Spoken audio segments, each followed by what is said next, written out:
Siapa yang pengen bahagia? Amin. Terus, kebahagiaan itu antara dua hal. Cinta dunia dan mencintai Allah dan Rasul-Nya. Kira-kira saudara memilih yang mana? Serius. Kalau saudara mencintai Allah dan Rasul-Nya, ya sebagaimana seandainya saudara itu, nih bapak-bapak mencintai istri atau mencintai anak, memberikan sesuatu yang diingini oleh istri atau anak, itu kebahagiaan bukan? Ayo bapak-bapak nih. Ya, saudara kan mencintai anak dan istri. Memberikan sesuatu yang diinginkan oleh anak dan istri, bahagia enggak? Ibu-ibu, memberikan sesuatu yang dicintai oleh suami, yang disenangi oleh suami atau disenangi yang diinginkan oleh anak, bahagia enggak? Iya. Kalau saudara mencintai Allah dan Rasul-Nya, ketika saudara mampu memberikan sesuatu yang diinginkan oleh Allah, bahagia enggak? Itu maksudnya. Apa yang Allah inginkan, apa Allah yang kehendaki, apa yang Allah ridhoi, saudara mampu melakukannya, itu sebuah kebahagiaan. Karena apa? Ya tadi perbedaannya, perbandingannya seperti itu. Ketika saudara mencintai anak, memberikan sesuatu yang diinginkan anak, itu sebuah kebahagiaan. Begitupun kita mencintai Allah dan Rasul-Nya. Ketika kita berusaha mentaatinya, melakukan beramal dengan sesuai dengan apa yang Allah kehendaki, itu adalah sebuah kebahagiaan. Makanya di dalam Quran, dalam hadis itu banyak keterangan. Makanya ada sebuah hadis menerangkan, siapa yang pengen dicintai oleh Allah, maka bersikap zuhudlah terhadap dunia. Siapa yang pengen dicintai oleh manusia, zuhudlah terhadap apa yang diinginkan oleh manusia. Itu ada hadis sahih. Maka ketika kita menginginkan Allah yang kita cintai itu senang melihat kita, ridho melihat kita, kuncinya apa? Taati apapun perintahnya. Coba hari ini saudara lebih mencari, saudara itu apakah benar-benar mencintai Allah atau mencintai perhiasan dunia? Coba sehari semalam, dari bangun sampai kita tidur lagi, saudara beramal lebih banyak untuk dalam mentaati Allah atau beramal untuk hawa nafsu saudara? Ketika seseorang mencintai istri atau anak, itu biasanya sehari itu juga fokus bagaimana agar saya berguna, bisa menjadikan kita itu berguna untuk orang yang kita cintai. Betul nggak? Kalau seandainya kita benar mencintai Allah, seberapa seriuskah saudara berjuang agar menggapai ridho Allah? Karena apa? Kebahagiaan orang beriman dan orang kafir itu berbeda. Kebahagiaan orang kafir ketika mendapatkan dunia, karena tolak ukur kebahagiaan itu, kesuksesannya adalah perhiasan. Dapat duit, alhamdulillah. Begitu duitnya ini, alhamdulillahnya beda. Kalau duitnya banyak.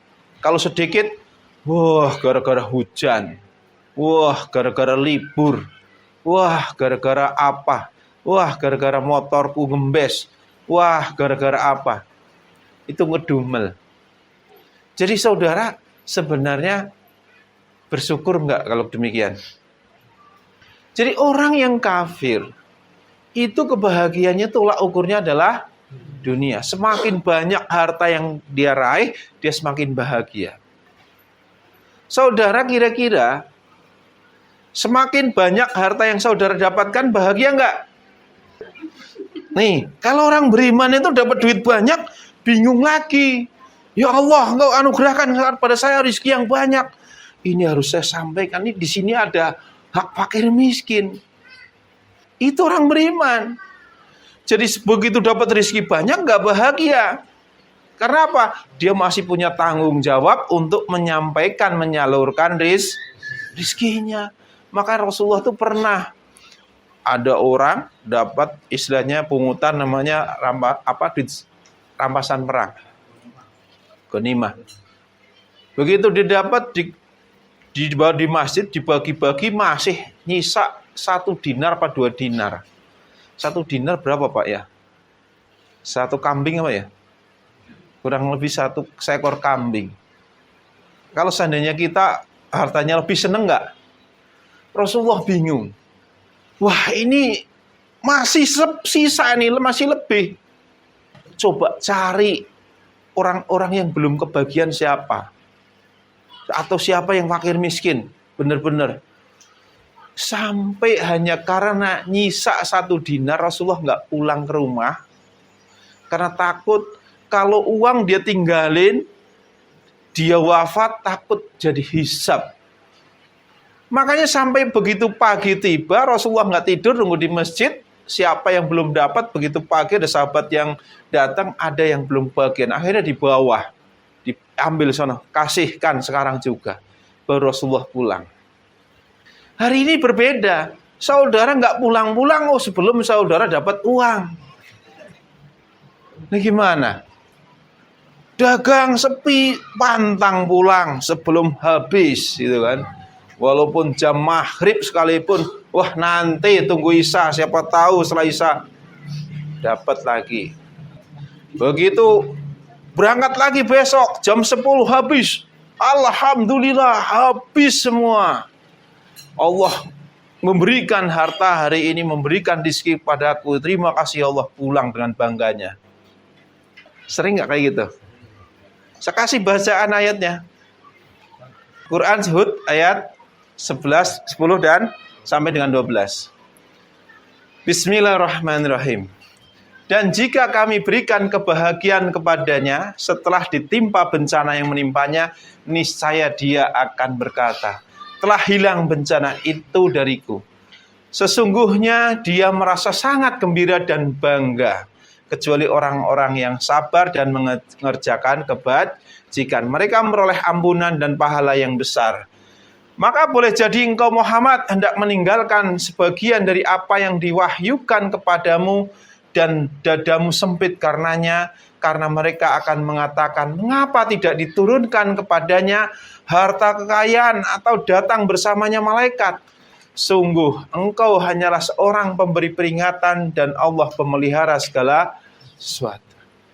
Ini menceritakan orang yang begitu dikasih kelapangan rezeki, dia bangga, dia bahagia, dia beranggapan Allah sedang memuliakannya. Itu juga disebut di dalam surat Al-Fajr.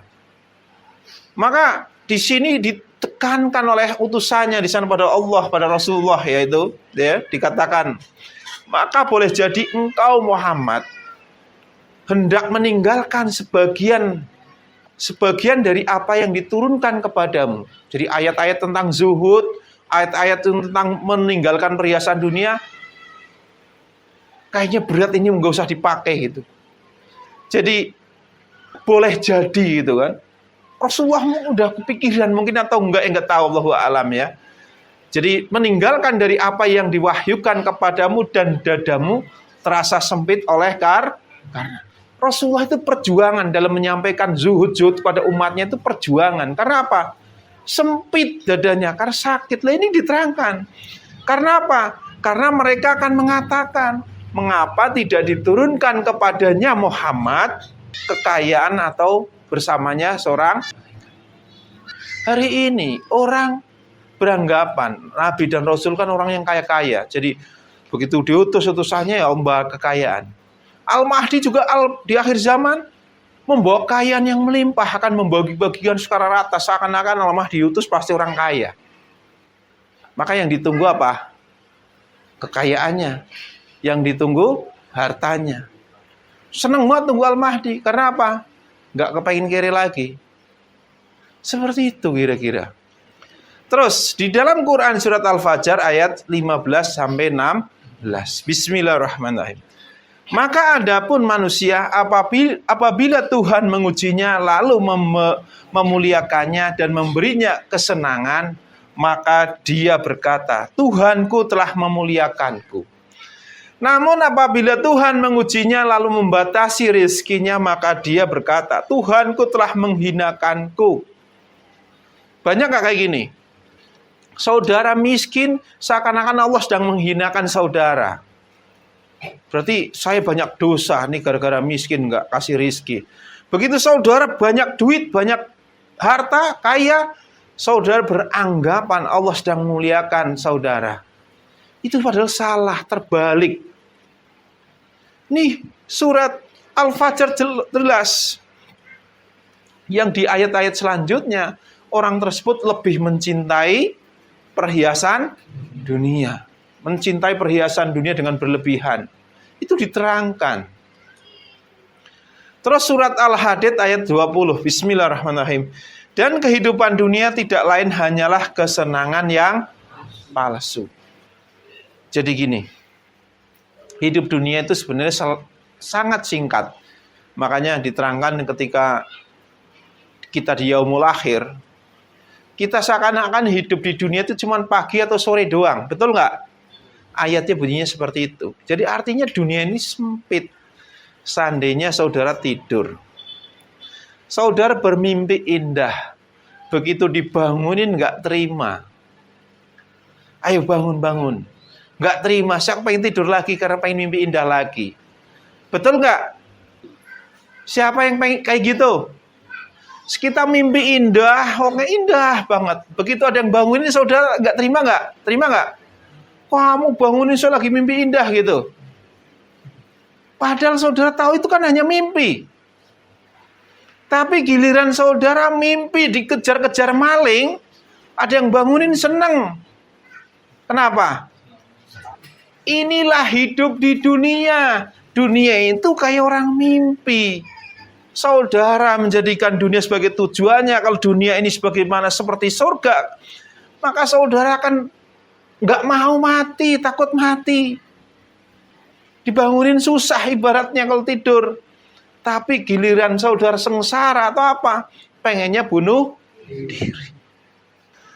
Maka di dalam Quran surat Al-A'la ayat 16-17 Bismillahirrahmanirrahim. Sedangkan kamu orang-orang kafir memilih kehidupan dunia, padahal kehidupan akhirat itu lebih baik dan lebih kekal. Jadi intinya, apakah dunia ini bisa membahagiakan kita? Boleh jadi ya dan boleh jadi tidak. Dunia bisa membahagiakan kita ketika dunia ini kita jadikan sebagai sarana untuk menggapai akhirat. Tapi dunia ini akan menjadi neraka bagi saudara ketika saudara benar-benar menjadikan tujuan hidup saudara. Karena apa? Dunia ini akan menyiksa saudara. Ketika saudara meninggalkan dunia, saudara akan merasa berat dan sengsara ketika meninggalkannya. Karena apa? Cintanya saudara berlebihan terhadap dunia.